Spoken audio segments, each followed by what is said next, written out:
Hello guys, my name is Washington, and today we're gonna be talking about uh, different nodes that I discovered in Blender Geometry nodes.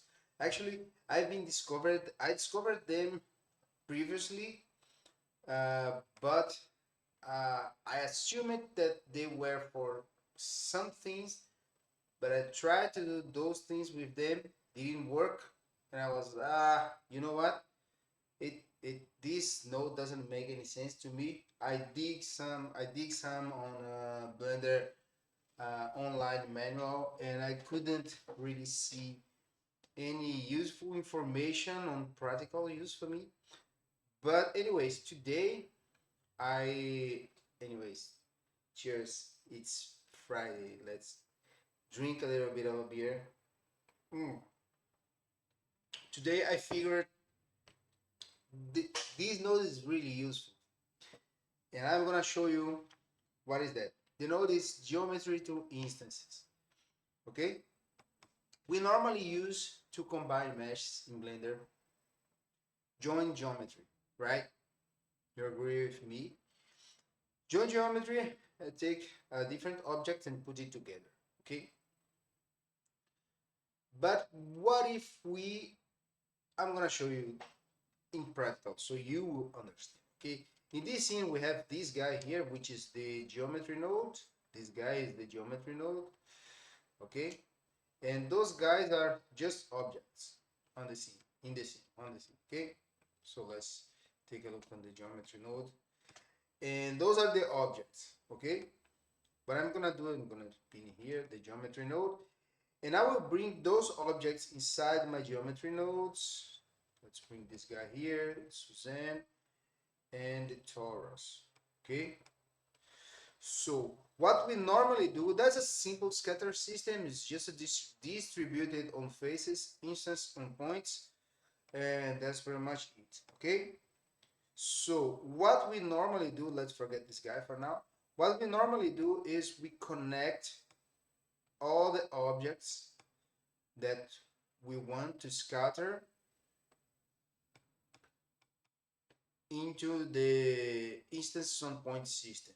Okay, if we want to have them all as a different instances, we normally put them on a collection, and then we bring the collection here, and then we connect the collection inside the instances and define that to take those objects inside that collection as an instance. And it works great, but eventually I came with this question because I really needed to create something inside the geometry nodes and not as a different object, and scatter them as a collection. Okay, but the objects were created inside the geometry node, so how I would do that? And until today I didn't have the answer, and actually it was studying Houdini that gives me this insight, and I tried out in Blender and it works as I expected. Okay, and now I'm sharing with you. So here's the thing, if you bring them here, you see nothing. Okay, nothing is gonna happen because we have the viewer here. Let's remove the viewer.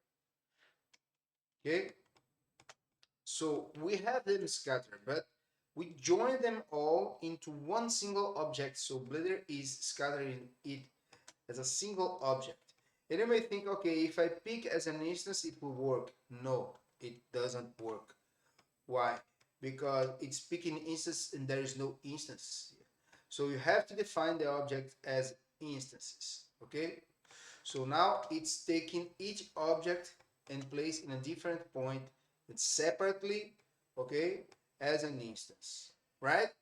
That works fine using joint geometry. It works fine. However, I have created this cube, this UV sphere, and this cylinder, right, inside the geometry nodes. Okay? Why? Because I may want to change the settings of my object here. There are so many reasons for me to create an object inside geometry nodes and not outside and store it inside a file, because if I create that inside the geometry nodes, I have a clean file. I have a geometry node which is everything is built inside it and doesn't need any external source. That's great. Okay, every time I can do this, I do this. Okay, but I was facing this problem until today. Okay, let me show you which problems that. Let me disconnect these guys here. We saw it works with objects outside the geometry nodes, but what about if we have them inside the geometry node? Okay, it doesn't work, because first of all, if I pick as an instance, there is no instance, and there is no way I can define them as an instance here the same way I have on the objects. You see, I can define them as an instance here, but the objects created inside geometry nodes, there's no way to do that. There is a way. I will show you. Okay, so if we do not take them as instance, they will be scattered as the geometry, and it will be heavy, and all of them will be in the same point as one single object, because we are joined. So the same problem we have. Okay, so that doesn't work, and then this guy came to the game. Let's cheers to that. Okay. That's even easier than Houdini, the way you do that here, because it's just this node. Okay, of course Houdini has a complex connections to do the same thing, but again, it gives you more after the whole work, it gives you more control over the object. I'm planning to do a tutorial about that as well. Anyway, in here in Blender, if you connect them here inside geometry to instance, and you pick instance here, it's not gonna work because you are connected to join geometry. But if instead of join geometry, you choose geometry to instance, then you connect here, voila. So you have the same results that you had before, right? So everything, all the objects are working separately as different instances. Okay, that's the reason you guys have these geometry to instance, and that's very, very handy. I can't remember which Blender version this came first, but I'm glad it came, and I'm glad I know that now, so I can even expand the horizons of things and how I am creating things in geometry nodes, and I hope that helps you guys as well the same way is helping me.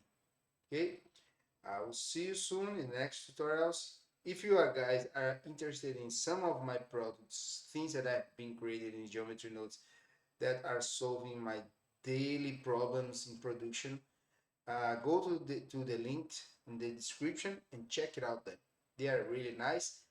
And actually, the reason I am not doing that much videos nowadays is because I'm working a lot, and during this working time, I'm also improving those products because I use them daily on my workflow, and then I'm updating them constantly to fit and to solve some issues better. For you guys to have an idea, I rewrite my easy tree generator 3 times already, and I'm rewriting again now. So that's a lot of work. So that's why I'm not doing more videos. But as soon as I figure it some time, I will be doing that. And for my products, as soon as they get this updated, shorten it, the things that I'm fixing, things that I'm improving, rewriting in a better way, because my point is solving my problems, okay? And if they are solving my problems, they will probably solve lots of your problems as well. And go to the link, go to the links in the description, check it out if you are interested in that, okay?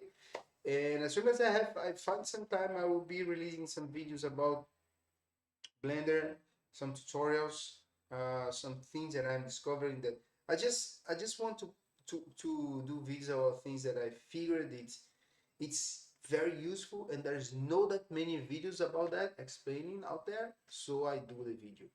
Uh, and now, because I'm studying Houdini as well, I'm also kind of making comparisons between Houdini system. Of course, I'm newbie in Houdini, so I can't really compare the same way that I'm using Blender, because I have way more knowledge in Blender, and in Houdini I'm newbie. But I am already going into some things that I can compare and I can share my experience, and it's been a pleasure to me to do that. So I hope you guys like it, and if you like, subscribe, thumbs up, and if you don't like, thumbs down. Comment whatever you want to comment, and if you like my channel, subscribe. I'm not a YouTuber, but I'm here, and eventually, if you subscribe, you will see me sharing my thoughts, sharing my learning curves and tutorials and things that I'm developing, and we go together on this journey. See you. Bye bye.